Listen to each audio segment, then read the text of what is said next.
Breaking news చూస్తున్నారు. ఏపీలో తిరిగి అమల్లోకి వచ్చింది ఉచిత ఇసుక విధానం. ఉచిత ఇసుక విధానానికి ముఖ్యమంత్రి చంద్రబాబు ఆమోదం తెలిపారు. ఈ నెల 8 నుంచి ఏపీలో ఉచిత ఇసుక విధానం అమల్లోకి రాబోతోంది. కలెక్టర్ల అధ్యక్షతన లోడింగ్ రవాణా ఛార్జీల నిర్ణయం ఉండబోతోంది.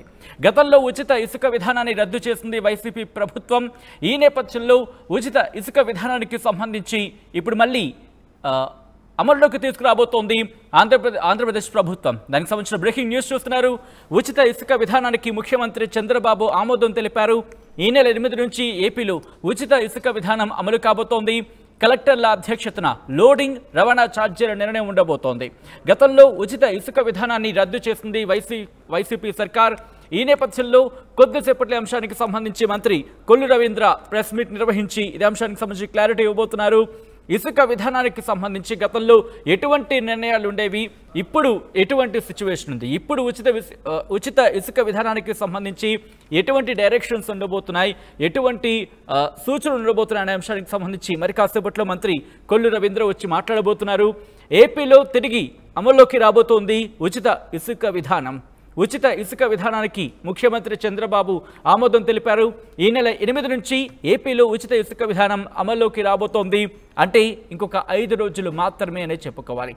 ఈ నేపథ్యంలో ఉచిత ఇసుక విధానానికి సంబంధించి ఆ డైరెక్షన్స్ ఏంటి, ఇన్స్ట్రక్షన్స్ ఏంటి, దాంతోపాటు ఎవరి ఆధీనంలో నడుస్తాయి, దాంతోపాటు అక్కడ ఛార్జీలకు సంబంధించి ఇవన్నీ కూడా ఆయన క్లారిటీ ఇవ్వబోతున్నారు. అయితే కలెక్టర్ల అధ్యక్షతన లోడింగ్ రవాణా ఛార్జీల ఇన్ఫాక్ట్ నిర్ణయానికి సంబంధించి కూడా వాళ్ళ అధ్యక్షతన ఉండబోతున్నట్టుగా తెలుస్తోంది. రైట్, విజువల్స్ మీరు చూస్తున్నారు. మంత్రి కొల్లు రవీంద్ర ఉచిత ఇసుక విధానానికి సంబంధించి మాట్లాడబోతున్నారు. లైవ్ విజువల్స్ చూస్తున్నాం. గతంలో ఉచిత ఇసుక విధానాన్ని రద్దు చేసింది వైసీపీ సర్కారు నేపథ్యంలో మంత్రి మాట్లాడుతున్నారు. లైవ్. గౌరవ ముఖ్యమంత్రి వర్యులు నారా చంద్రబాబు నాయుడు గారు ఈరోజు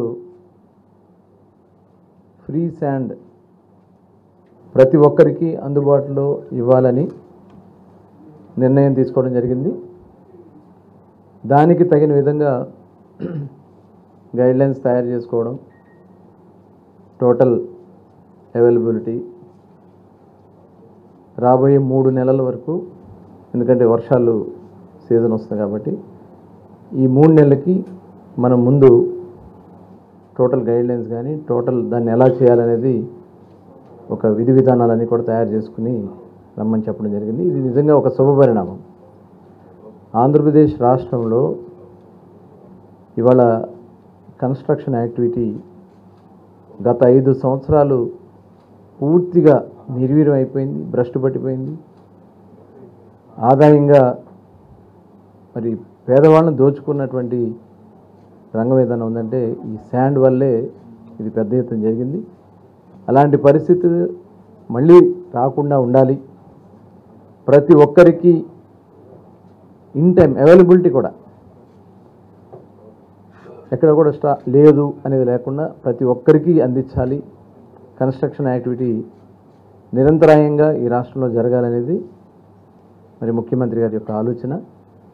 దానికి తగిన విధంగా మరి కొన్ని గైడ్లైన్స్ కూడా మాకు ఇవ్వడం జరిగింది.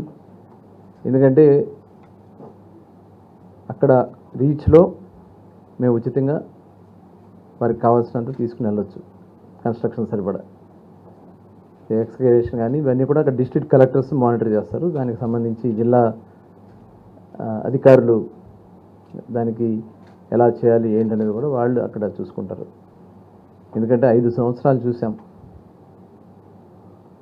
9వ నెల వరకు గవర్నమెంట్ వచ్చింది జూన్లో వస్తే 9వ నెల వరకు అంటే దాదాపు 3-4 నెలలు, దాదాపు 5 నెలలు అసలు శాండ్ అవైలబిలిటీ లేకుండా చేశారు టోటల్.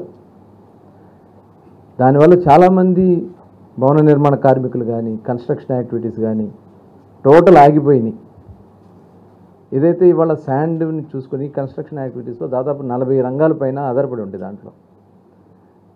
అందులో ప్లంబర్స్ ఉంటారు, మరి బిల్డింగ్ వర్కర్స్ ఉంటారు, కన్స్ట్రక్షన్ లేబర్ ఉంటారు, అందరూ కూడా టోటల్ ఎలక్ట్రీషియన్స్ కానీ ఇవన్నీ కూడా దాదాపు కొన్ని లక్షల మంది, కోట్ల మంది నష్టపోయారు, రోడ్డున పడిపోయారు.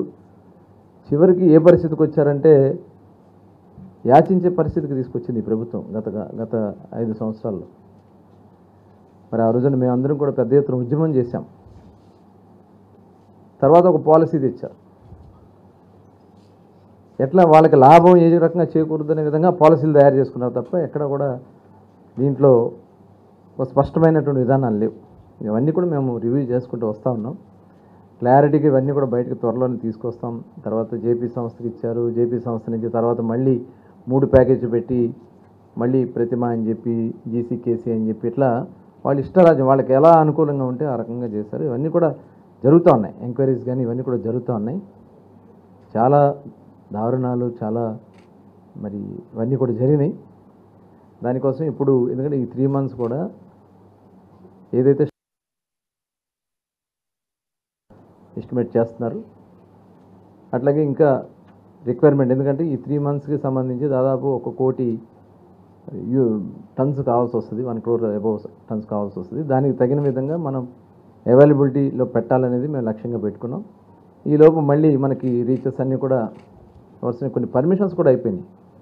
లాస్ట్ గవర్నమెంట్లో ఇష్టారాజ్యంగా అనమాట, పర్మిషన్స్తో సంబంధం లేదు.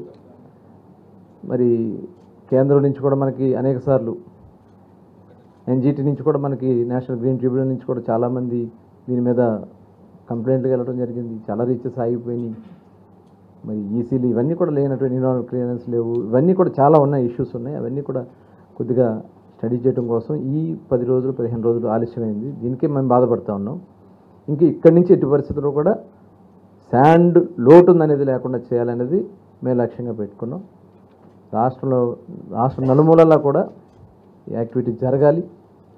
దానికి తగిన విధంగా శాండ్ని పూర్తి స్థాయిలో అవైలబిలిటీలో పెట్టాలి.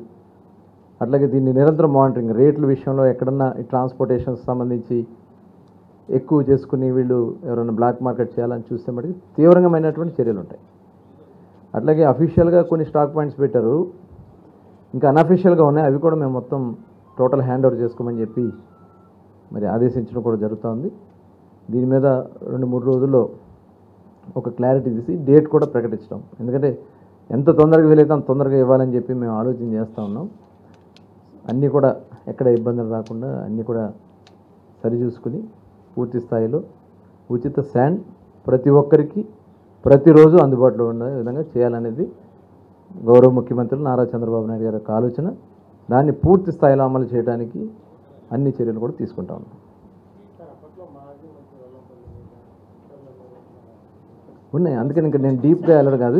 యాక్చువల్గా మేము ప్రజలకి ఫ్రీ శాండ్, ఎందుకంటే చంద్రబాబు నాయుడు గారు ఎన్నికల సమయంలో హామీ ఇచ్చారు.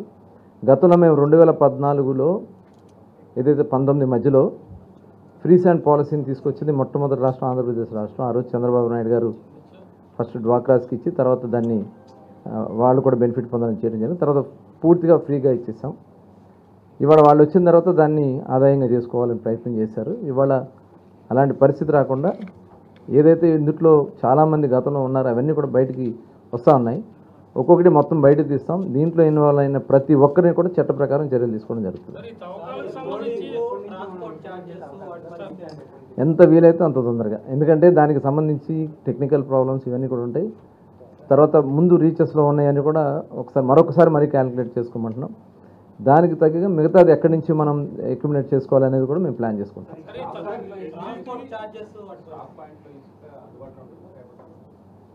అదే డేట్ ఎప్పటి నుంచి అనేది